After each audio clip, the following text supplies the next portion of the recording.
right, next up, a guy who got his start in politics as an aide to a congressman, then was an advance man for the White House, getting to travel around and get things ready for the president. But now he works in marketing, so he knows a thing or two about bullshit. So this will be interesting. I don't have any fuzzy animals, but I'm sure a lot of us here work in the consulting industry. I happen to work in advertising. I know, say fuck that. But I want to talk tonight about some jargon. So I just wanted to set a definition for everybody. So it's terminology which is specifically defined in a relationship to a specific profession. And every industry has this, right? But as an advertising community, we always talk about things like being human, compelling, and simple. That's what's going to drive consumers to use our products and services, right? But what I really find is that we're actually a walking contradiction of ourselves because we use things like community content ecosystem. I'm sorry, who here uses the word ecosystem outside of 6th grade science class? Now, this is actually a tweet from a local colleague of mine, great guy, but nonetheless, right? So I've come up with something that the Defense Department decided to get rid of, but I mean, it's the buzzwords and bullshit warning system. So I spend a lot of my time here, right? I try to be low and guarded, but half the time I spend my meetings being the severe. And this really comes down to the fact that I never shut off, right? I'm always thinking about work. That's kind of how we're all programmed. So it starts to invade my personal life. So I'm at a tailgate, right? And I'm thinking, gee, is this guy OBA compliant? This guy's looking at me like, what the fuck is on his mind? So what I want to do is I want to walk you through some things here about decoding the language that we use every day. And I really want us to really take a quick lesson about how we can actually get simple so that people will understand what we're saying. So here's an example. Loyalty and increased engagement, ongoing conversation and brand experience.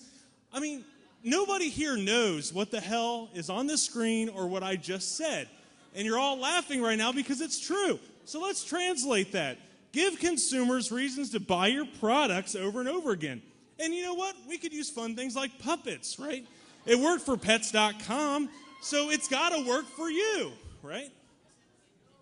So, you know, we get a lot of reps trying to sell us different offerings and services. And so this is actually an email, but just a few words in this 300-word essay. Aggregate, platform, data touch points. What the hell? Well, let me just translate this for you. It's the fact that just trust us. We do a bunch of stuff we don't really know, you know, constant black box. And but don't worry, we'll produce a lot of results for you. They could have just said that, right? It would have taken me 2 seconds to read that email. Here's a real slide from a deck from an agency. If anybody really knows what's going on in this slide, just walk out now. Because honestly, I haven't figured it out. Now, after 5 minutes of studying it, here's my quick translation for you.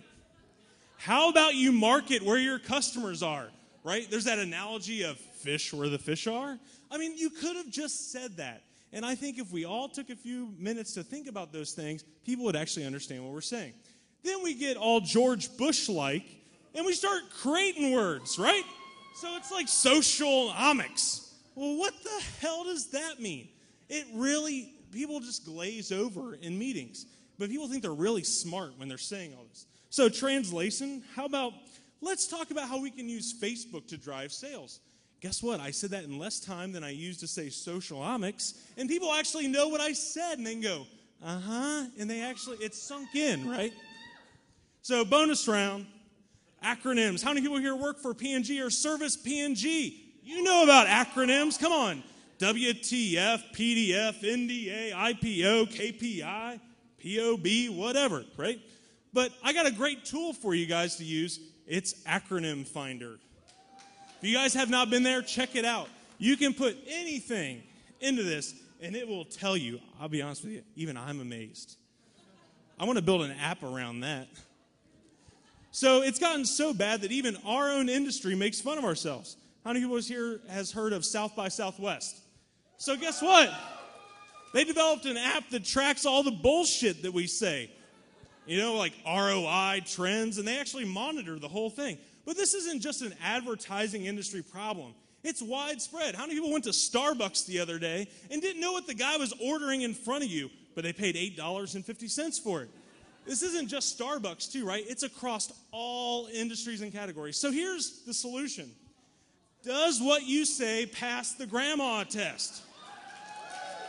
If your grandma does not know what you just said, no one else in the room knew either. You're not that smart. So the challenge for all of you is go to work tomorrow in a meeting and do not use buzzwords. But if you catch your colleagues doing it, yell out, Buzzword Bingo! Because guess what? They will never use it again. Thank you so very much.